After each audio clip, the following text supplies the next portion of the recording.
দেশে দুর্বার আন্দোলনে ফুঁসছে তারুণ্য। শিক্ষার্থীদের ওপর হত্যা, নির্যাতন ও আটকের মতো অপরাধের বিচারের দাবিতে রীতিমতো জেগে উঠেছে বাংলাদেশ। আর এই আন্দোলনের পালে হাওয়া দিতে বেশ সক্রিয় অবস্থানে আছেন সীমান্তের ওপারের শহর কলকাতা।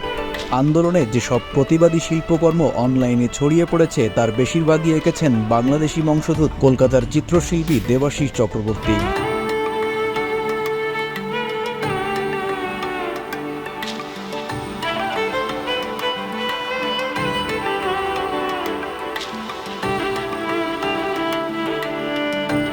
এছাড়া এদেশে শিক্ষার্থী হত্যার প্রতিবাদে কলকাতার শিক্ষার্থীরাও নেমে এসেছেন রাজপথে।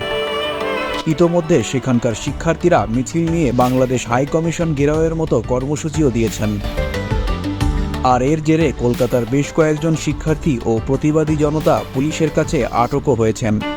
সব মিলিয়ে বৈষম্য বিরোধী অবস্থানে কাঁটাতারের বেড়া পেরিয়ে চোখে পড়ার মতো দুই বাংলার ভ্রাতৃত্ব।